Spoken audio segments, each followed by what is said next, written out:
Hi, and welcome back to David Pattinson's Accused Friends. In this podcast, I wanted to discuss government criminality dressed up as being for the good of the country. And I think we've got a couple of very serious problems with issues that are going on right now that I want to discuss. Going back to the US presidential election, which has dominated the news this week, I've been pretty clear that I don't want United States problems infiltrating and affecting our country, which it does because of the intensive focus on it in the news media. However, I will address the issues surrounding the election. I mean, it seems pretty clear to me that, Biden only won because the vote counting was stopped.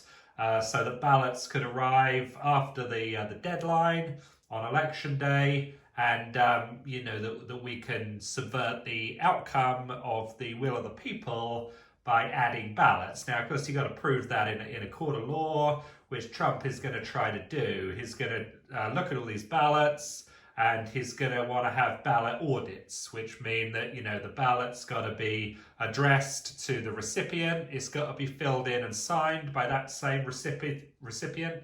That recipient has to be a registered voter and a resident of the state. And then finally, and most importantly, that ballot had to have arrived before the deadline of the closing of the polls. And, these stories in Philadelphia of the poll watchers not being able to look at and watch the poll counting process, should concern everyone, really, in the United States. I really think it should concern our country, and we should be saying to our people, hey, when we do elections, we don't want these kind of problems happening in our country. But of course, the British establishment has just come right out and, hasn't raised any of these legitimacy problems. They are just happy to anoint Biden as the winner. There's no concession from Trump. And of course, the pressure is on Trump to concede for the good of the country, rather than the pressure be on the country to have elections that are transparent and that everyone can see have been conducted in a fair way, and that the will of the people has been honoured and recognised. And of course, the problem with the Trump presidency is that he wanted to drain the swamp. He wanted to reduce the power of Washington and restore the fundamental powers and rights of the people. He wanted to restore this notion that it's government serving the people rather than the people serving the government. And of course, Washington is so big and powerful, it does not want to be challenged. It does not want to have itself, its power reduced. It does not want to have its affluence and privileges reduced either by Trump or by the American people. So what we have to do is we have to have this pretense that, the will of the people is against Trump. Trump's an unpopular guy. Washington is a popular place, popular people. And, if we have an election result that shows the opposite, that needs to be immediately undermined. We had that done, obviously, yesterday with the media coming out to anoint Biden as the winner. And, everyone just sort of piles on in the establishment saying, oh yeah, this is like a great thing. This is obviously the will of the people. You got people like Boris Johnson coming out saying, yeah, Biden's a great guy. We're going to work with him, even though we haven't got to the end of the legal process. I mean, in the Bush v. Gore, when Gore did the challenge in Florida, we had to wait before Bush could be declared the winner. And Gore gave the concession speech, at that time. We didn't anoint Bush the winner up front and then have the legal process like we're doing now. And of course, if Biden's genuinely the winner, that's totally fine with me. But why do we have to force it through? Why couldn't we have all the votes counted on election night so this could be clear to everyone? Why do we have to have the media anoint Biden as a winner before all the recounts are completed, before all the court cases are completed?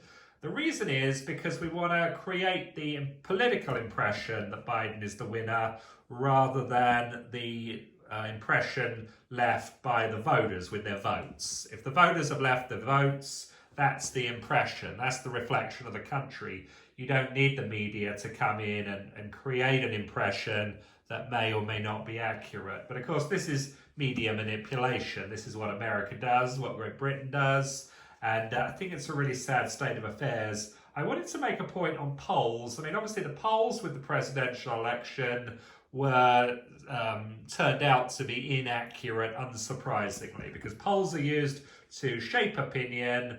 They are not used to reflect opinion. And you see in Great Britain through this lockdown, there's been a lot of these lockdown polls saying, 70% of British people support the lockdown, 80% of British people support the lockdown. I saw one poll that said 94% of British people support the lockdown. A lot of people say I don't believe these polls. But of course, there's two things with the polls now, not just that they're used to create an impression,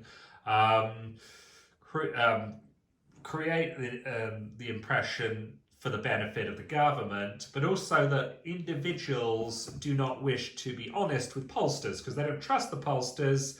And there's also this social shaming that if you're a Trump supporter, you're a bad person, so you can't be honest about it. If you're an anti-lockdown person, you can't be honest about it. So people lie to the pollsters. So is it true then that all these polls showing the majority of British people support the lockdown, are they true? Do we take any lessons from these American presidential polls that they may also not be inaccurate? How about we have a referendum on the lockdown?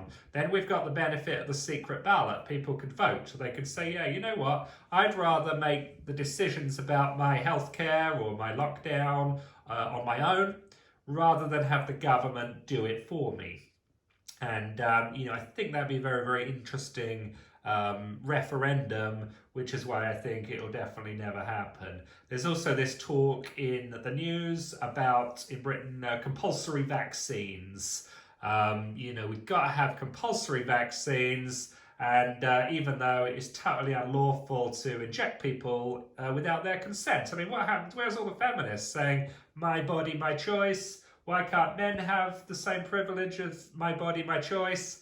Why do we have to have compulsory vaccines? And if the government can do things to your body without your consent, what can they not do? The government cannot compel behaviour, as everyone knows. But of course, they do it constantly. They violate civil liberties constantly. And of course, it's all done for the good of the country. Just going back to the presidential election, I want to make a prediction of what I think will happen. I mean, I think obviously Trump's going to go through the legal process, and I think it most likely will show that, a lot of these votes are illegitimate or were posted, after the deadline. And what I think will happen then is there'll be huge pressure. There'll be this kind of schism across the country, because on the one hand, all the Biden people have been told, hey, he's already won. The establishment will go to Trump and say, look, for the good of the country, you've just got to go.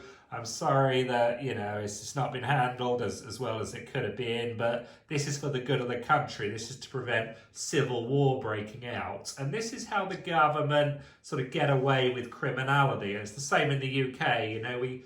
We had to have the lockdown, even though we had to violate all these civil liberties, end all these businesses, take people's money, enforce all these lack of healthcare in the NHS, contribute to all these suicides, put on all this national debt that we'll spend generations paying off. We had to do it for the good of the country, and now we've got to cover up responsibility or liability for that, on the government, because, for the good of the country, it'll reduce the credibility of the government. It'll reduce the credibility of the establishment. Same in the United States. We can't talk about a stolen election or a fraudulent election because it undermines future elections. It's for the good of the country. We've got to tacitly endorse government criminality rather than enforce honesty, enforce integrity, enforce proper standards so that the will of the people and that the civil liberties can be respected at all times.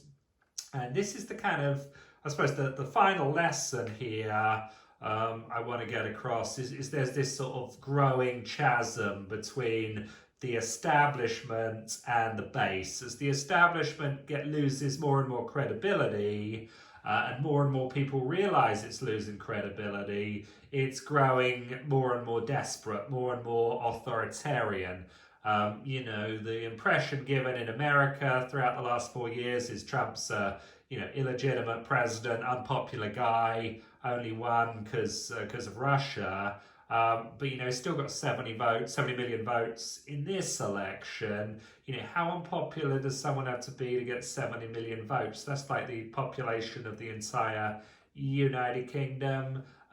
Is it possible that people are fed up with Washington? Is it possible that people are tired of all the government corruption, all the government criminality, all the violations of the civil liberties? And does that mean also that in Britain that same phenomenon exists, that the British people are fed up with the lockdown, that the British people are fed up with the civil liberties being violated, that the British people are fed up with the Brexit being subverted and ignored and postponed and resisted? Should we have a government that reflects the will of the people, or should we have a people that reflects or is obedient to the will of the government? And I'm a believer in the big power of the individual, big individuals. The individuals are free citizens. They are in charge of who they want to elect, so they can make their own independent decisions about their health and their wealth and their lives. Their right to happiness, and that the government is there to be a supporting partner, not to ride on their backs. And I think we've just got to start acknowledging now that there's a growing rift between these two forces. There's the government tyranny is getting greater, the resistance from free citizens is going greater, and it's going to lead to a bad outcome. Let me just put it like that. And I think this US election foretells a bad sort of standoff, a bad situation. I mean, it's going to be tough to see, unless they have a really transparent legal process, that the Trump supporters are going to believe this election was not stolen. And I think that the Biden people, if Trump is somehow restored and is seen to win, that they will recognize that he won fair and square in the first place, if that turns out to be what happened. So it's a sort of a lose-lose situation, but Washington is determined to preserve its power at all costs.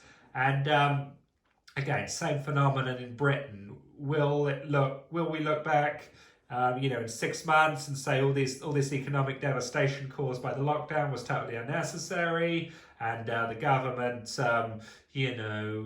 was criminally negligent to cause it, it was incompetent to cause it? Or will the government do everything it can to save face, to create more crises, health crises, compulsory vaccines, in order to show, no, the coronavirus was a really deadly problem, or it is a deadly problem, and more and more intrusion into people's private lives needs to occur in order to make it so.